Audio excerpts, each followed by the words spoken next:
All right, neurological problems. There's our objectives. So we will go through some of the stuff as we go through the disease processes. The lobes of the brain. You do not need to know the anatomy aspects of lobes on the brain. This is here if you're just curious about what the different lobes do. Levels of the spinal cord. This is actually where we're going to get started today. All right. So there are four different levels of the spinal cord. Starting from the bottom, you have the sacral. A sacral injury is literally a pain in the butt. Okay. This is somebody that might have some sciatic issues, and the best treatment for this is ice, stretching, and NSAIDs. Going up another one, the lumbar spine. The lumbar spine injury is the most common injury for an RN to get. We are doing things that we're not supposed to be doing on our own. Again, while this will not kill anybody, it can cause some severe discomfort for people. This is where a lot of times you hear of patients having discectomies completed, and a discectomy is where we go in and just kind of clean the herniation up. But this can also be treated with steroid injections, chiropractic appointments, ice, stretching. So there is a lot that can be done, not just going to have surgery. Going up to the next one, this is the thoracic spine. Thoracic spine, even though it's thoracic, it has nothing to do with your lungs. The thoracic spine does not control the lungs at all. The thoracic spine controls your upper body movement, so your limbs, and controls the GI tract. So we would be listening actually for hyperactive bowel sounds, hypoactive bowel sounds, no bowel sounds. So thoracic is actually GI. And then the top one is cervical. Cervical is the most dangerous out of all four. I have had patients arrive to the ER, DOA, dead on arrival, because they were in an accident. They got up out of the car, which if you're in a car accident, you should not get out of the car. The car is the safest place for you to be unless it's on fire. The patient got up, rotated their head to look, and they immediately fell. What happened is they had a cervical fracture, and when they rotated their neck, the bone sliced the cervical cord and they died instantly. It is a medical decapitation. And it is very sad. So please, if you're ever in an accident, just stay in the car. The most important thing that we are concerned about after a patient is in a car accident is the cervical spine. This is the patient where we're looking for numbness and tingling. How's their breathing? How's their respiration rate? As soon as EMS hits the scene, they should be putting a C-collar on the patient. A C-collar. That's the cervical collar that you see. It's usually yellow or orange, and it's around the patient's neck. It's a very hard plastic epoxy. That C-collar has saved people's lives because they can't rotate their head.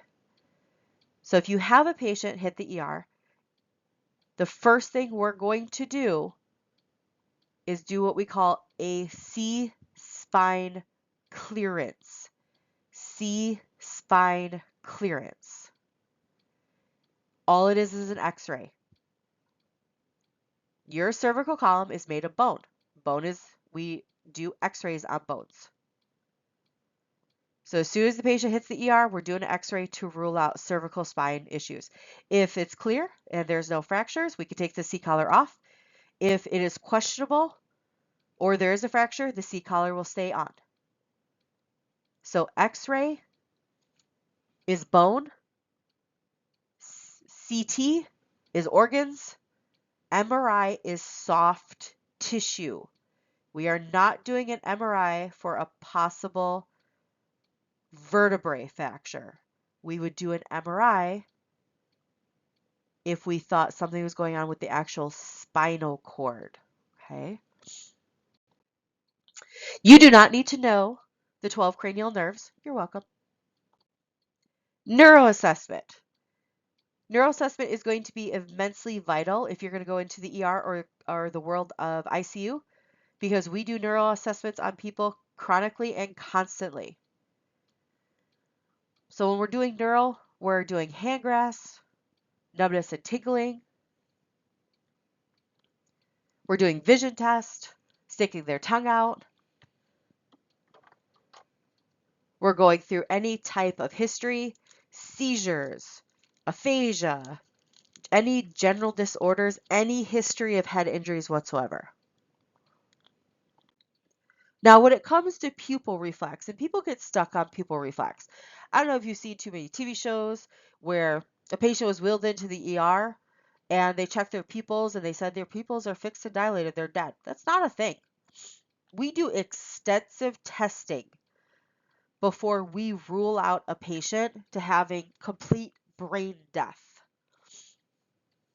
Now, what pupil reflexes tell us is if there's any brain injury, if there's a traumatic brain injury, if there's a stroke, if there's swelling.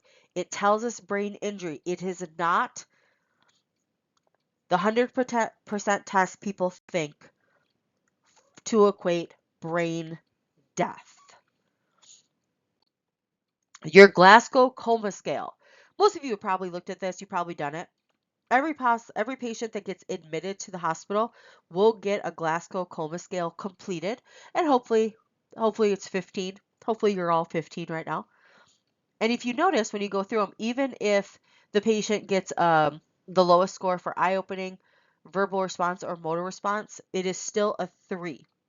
So a patient's going to have some sort of numerical score no matter what. The higher the number, better. Anything less than 6 or under is considered a coma. These are some of the diagnostic tests we're going to talk about through this PowerPoint presentation, and so I'll get more specific when we talk about the specific disease process here. So the first disease process we're going to talk about is Alzheimer's disease. Okay, I know there's been a lot of television shows with a lot of Alzheimer's aspects for it, but let's talk about the actual truth of what we see with Alzheimer's patients. Alzheimer's patients do live in the past. That is true. Okay. When I was in nursing school, believe it or not, we were taught to reorientate a Alzheimer's patient. Can you imagine us trying to do that now? Okay. For an Alzheimer's patient, we're just trying to keep them as safe as we possibly can. They're going to be slower moving. They're going to be immensely forgetful, and they're probably not going to know who you are. They're not going to know who family members are. And it could be very upsetting for family members, especially children of Alzheimer's patients. They have difficulty problem solving. So let me explain what that means. Okay, that's not like they're doing algebra. Okay, this is standard daily issues solving problems. So let me give you a couple examples. You have a patient that knows they need to brush their hair or they want to brush their hair. Okay, these patients may use a fork to do it. Okay, have you ever seen the cartoon or the movie The Little Mermaid? And while Ariel's at the kitchen table with Eric, she starts brushing her hair with a fork, better known as a dingle hopper. That is something we'll see in the real world, and that's a difficulty problem solving. We also could see a patient using their reading glasses or their eyewear to have soup or eat. I personally let this go. As long as the patient's being safe, I let it go.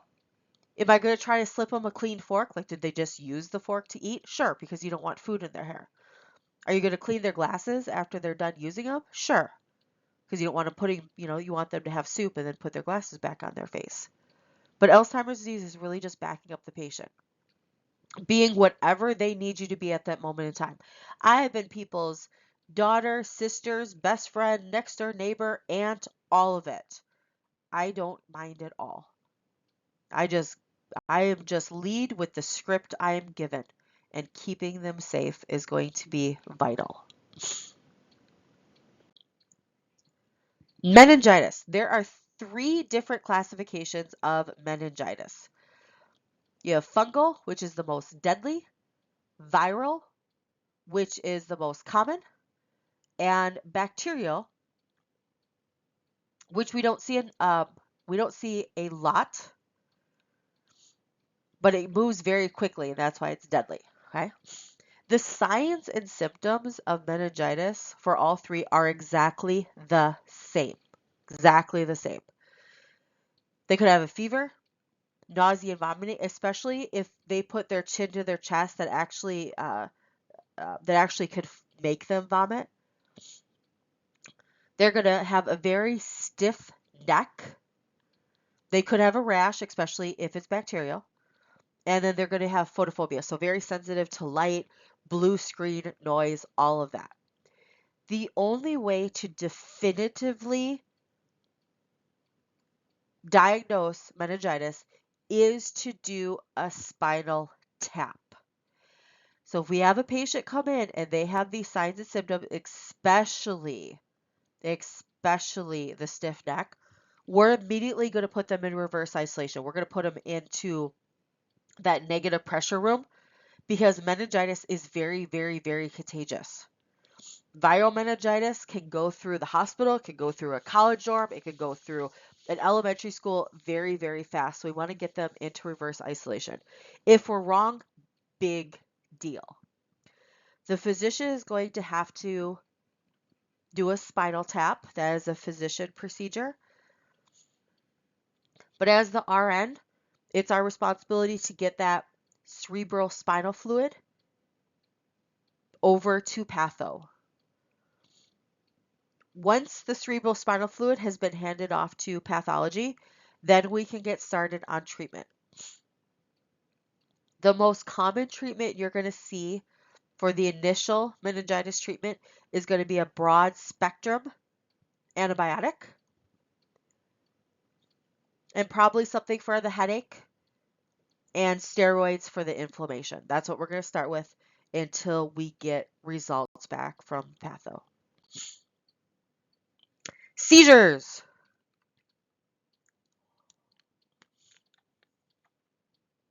All right, we're going to talk about a couple different seizure disorders. I don't really care about if you know the difference between a simple and a complex partial. It doesn't matter to me. The 2 we're going to look at are going to be tonic-clonic seizure and absent seizure. Those are the 2 most common that we see. Tonic-clonic seizure, the more common name for this is grand mal seizure, but in the medical community, it is known as a tonic-clonic seizure. Okay, let's start with absent seizures. Absent seizures are more known to start off in children of school age. So these are the children that during the day, the teachers are like, oh, they're just daydreaming. But interestingly enough, when the child is interviewed during the assessment, they typically have no remembrance of their day whatsoever. And what's happening is the patient is experiencing thousands of tiny little seizures, but there's no motor response to the seizure.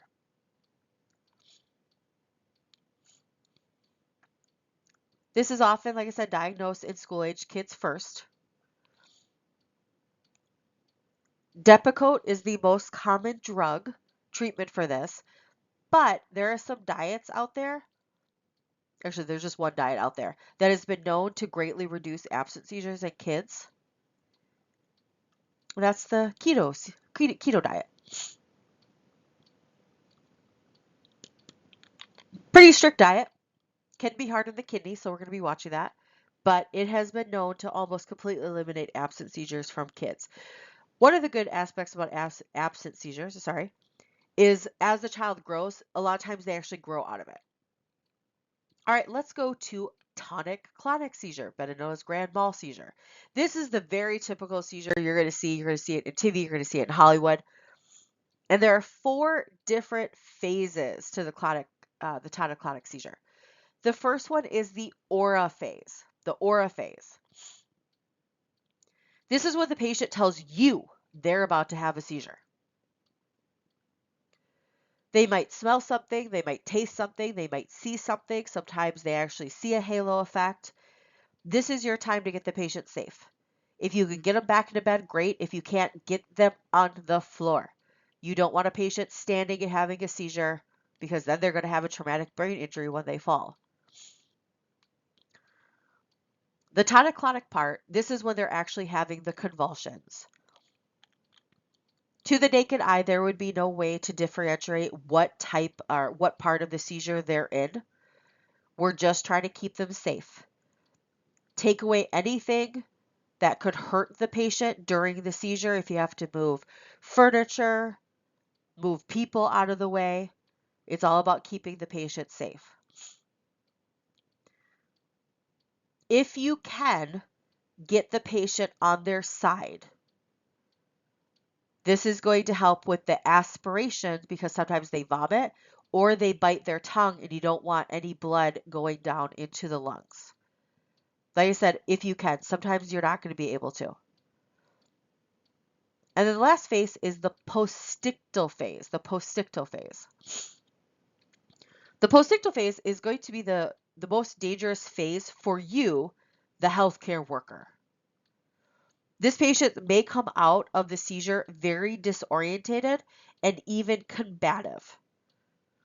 Now, they're not trying to be mean or anything. It's just they just had a traumatic brain event and the brain is trying to process what happened. So these patients might come out swinging. So you want to make sure you're not quite next to the patient, maybe about 5-6 feet away. So if they do swing at you, you're not in striking distance.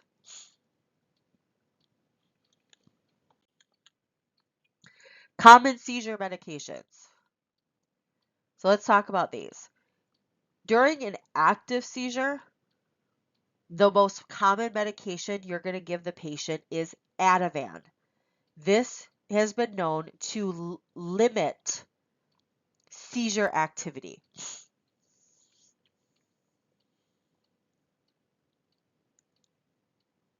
So you want to make sure the patient has an IV, ideally two, in case one blows.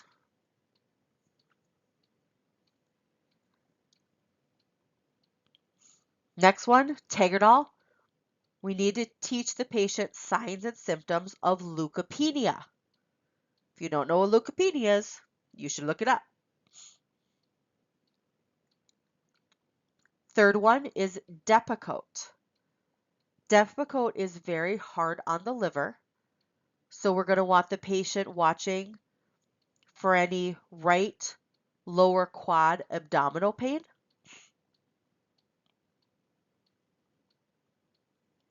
And last one, Phenytoin. This has been known to give patients hyperplasia. And again, if you don't know what hyperplasia is, mute me or pause me for a second and look it up. You're going to want to know these 4 medications with the main side effects of each medication. So things that we're going to have at bedside for a patient with seizure disorder, 100% going to have an IV start, ideally 2. We are going to want seizure pads on the bed.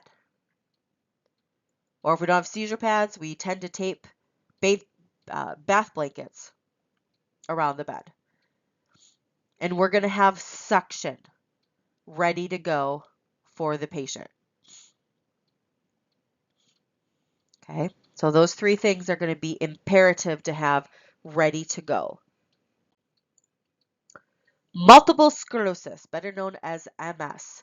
MS is an autoimmune inflammatory response that reduces the transmission of impulses between the brain and spinal cord, so they can't communicate well.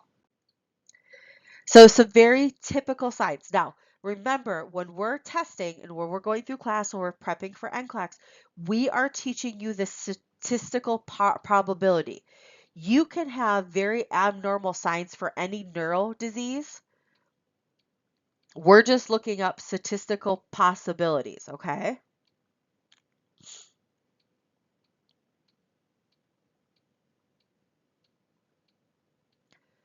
So it is very, very, very common for patients with dealing with MS to have bladder issues where they retain their urine. If a patient is retaining urine and then they go on treatment, your main question is, can you empty your bladder now? So we might actually have them go to the bathroom and urinate and then do a bladder scanner to see uh, what urine is left in there, if any. Okay. Body weakness and paralysis is an end stage.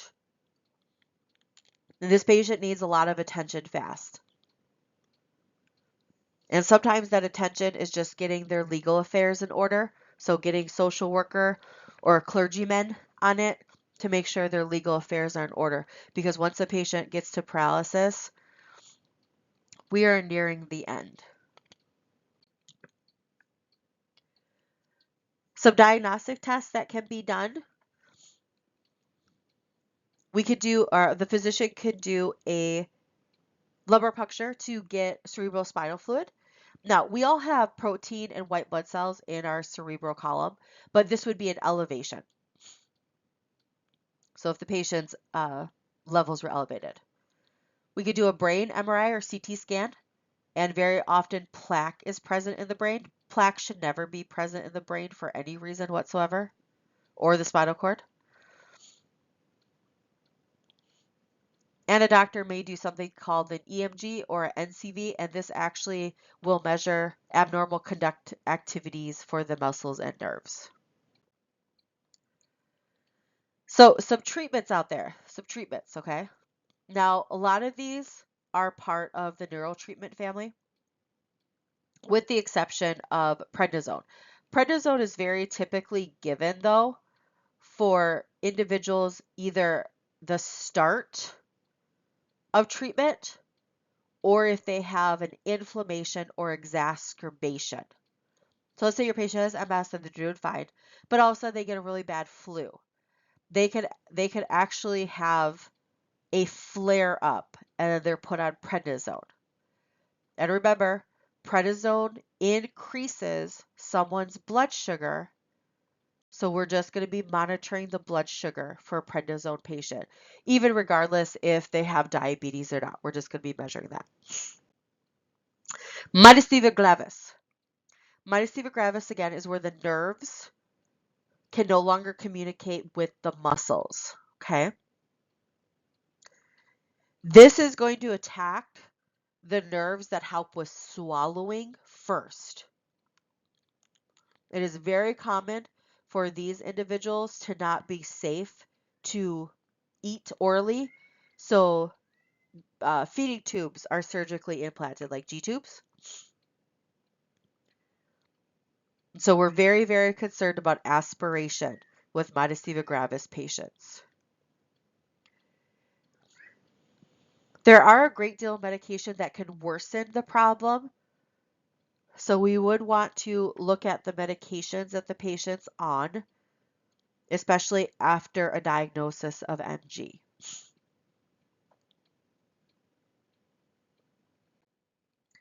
Over to Parkinson's disease.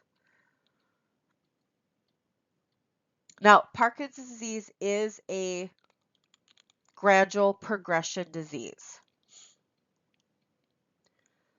But usually until the end of the disease process, the patient is very coherent and knows exactly what's going on.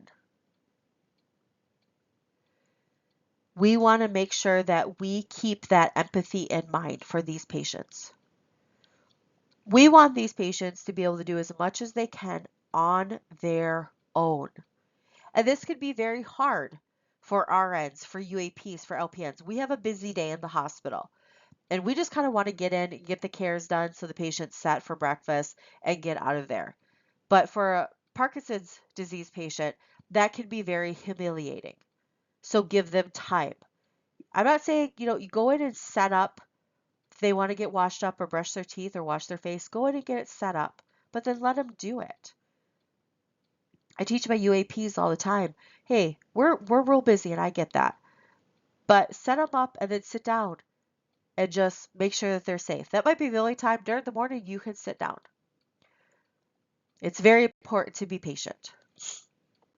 You do not need to know the different stages. If you go into long-term neuro care, you're going to be um, very knowledgeable of this, but for NCLEX, you don't need to know it.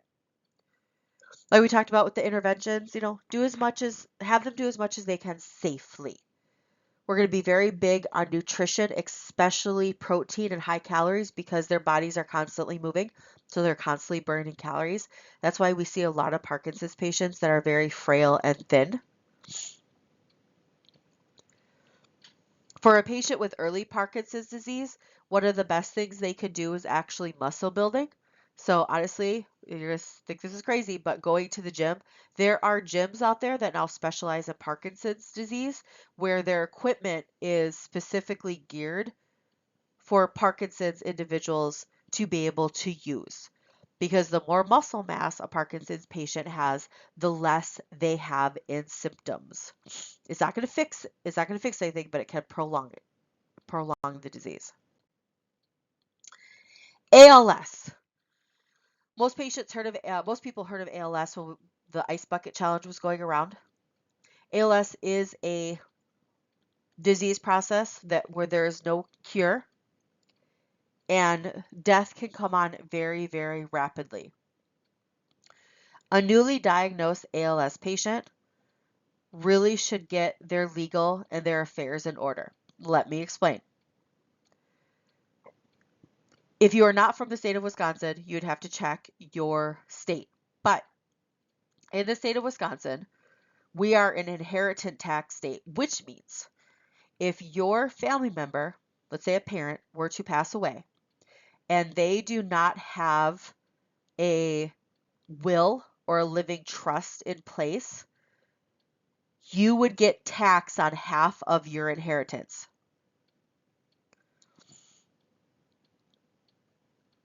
Okay? If they have a trust in place, it's not an inheritance tax. So while it can seem callous that the nurses are worried about end of life decisions for a patient, it's really not the patient at this point. It's who the patient's leaving behind that we are trying to get settled. So you have an ALS patient and they're coming in for a follow-up and they're telling you that, yep, I met with my lawyer. The living trust is set. Me and my family are going on a month vacation to Hawaii next month. That is a patient that's coping. Doesn't mean they like it. Doesn't mean they've necessarily accepted it, but they're coping and they're getting their affairs in order.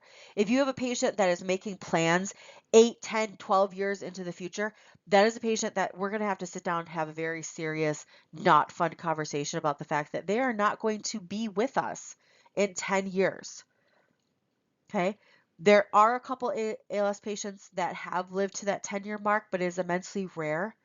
And we have to be honest but empathetic to the patient because it's not really about the patient at end of life care. It's also about the family. Next, Huntington's disease. Huntington's disease. This is an inherent disease that affects the brain and the central nervous system. So a blood-related parent would have had to give this to the patient, okay? This is where a patient will lose all autonomic reflex. It is very uncomfortable for the patient and it can practically be humiliating for the patient because once end of the stage kicks in,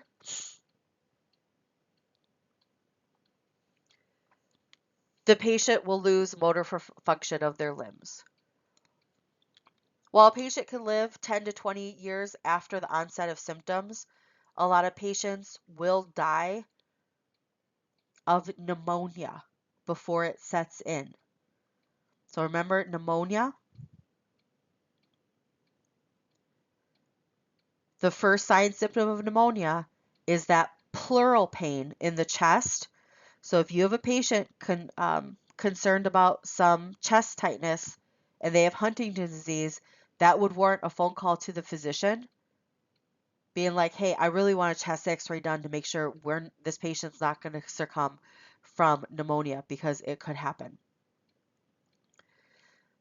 The second main cause of Huntington's disease death is suicide. Guillain-Barré syndrome. Guillain-Barré syndrome is very, very, very often caused by vaccines.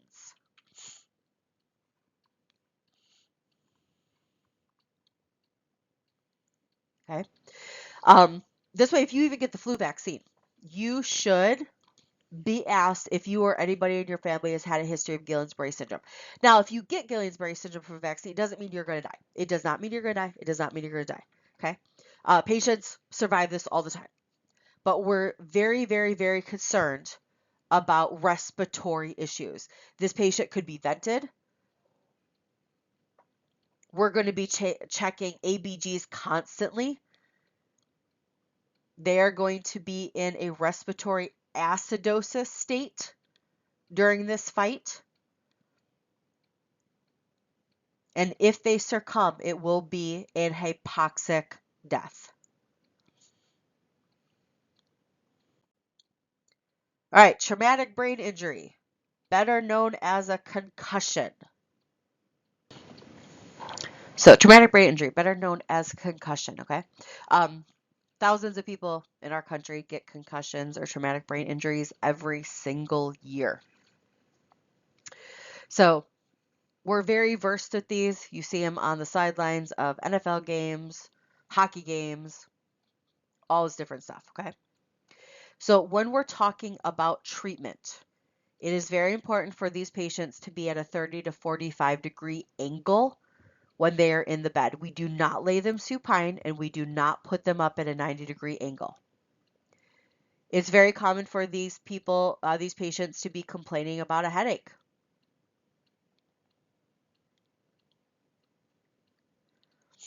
The most common treatment, medication treatment, I should say, is a diuretic called mannitol. Mannitol is a specific neurological diuretic that is given when the brain is swelling. Your brain only has so much room in there. We don't have a lot of room for your brain to swell up before you have a brain herniation and the patient has died. So when you're giving mannitol, it's very common for the patient to have a Foley catheter in, because we want to see a urine uptake. We should see the patient's urine go up. It is the first thing that we're going to see.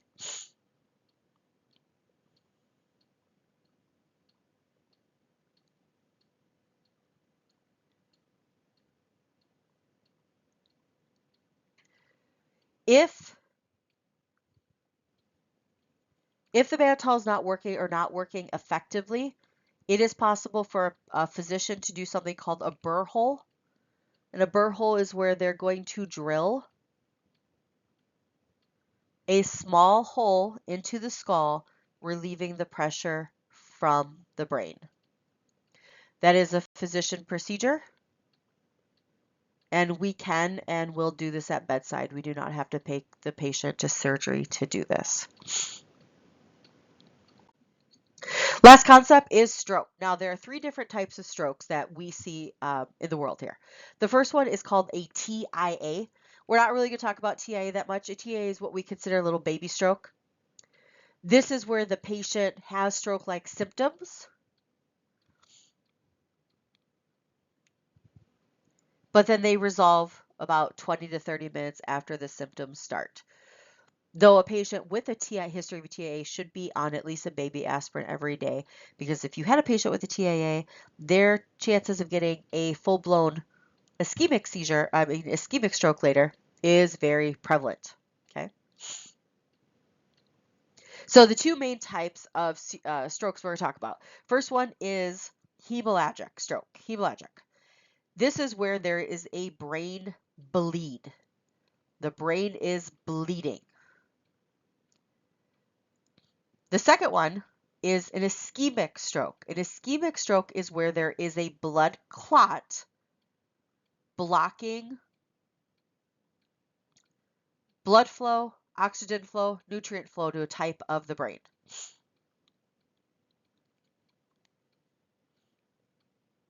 Or a place of the brain, okay? Anybody coming in with stroke symptoms is going to have a head CT done immediately because we need to know, is the patient having a TIA, which is going to resolve? Are they going to be having a hemolytic stroke, or are they going to be having an ischemic stroke? That's going to be immensely important. So we want to get that head CT done as soon as they hit the ER. Once we've established if it's an ischemic stroke or hemolytic stroke, a hemolytic stroke is going to be very similar treatment to brain swelling. We're going to treat signs and symptoms, possibly mannitol, possibly burr holes, depending what's going on with the patient. Hemolytic stroke is going to be a little different though. Hemolytic stroke, we have a medication that is a massive clot buster. You may have heard the term TPA.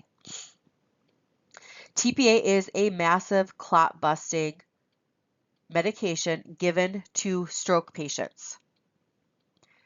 It will thin the blood out and it will dissolve the clot in the brain. And you could see symptoms resolving within 5 minutes of the infusion of the TPA going. While this is a fantastic drug and has saved many, many lives, we still have to be very aware of the side effects.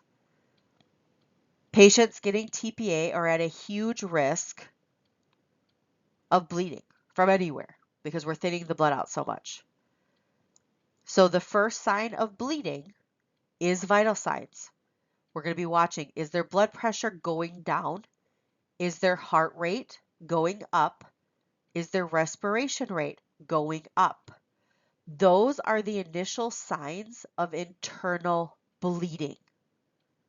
You are not going to see any outward signs of bleeding on a patient that is having TPN and is having internal bleeding. We are looking for vital signs first.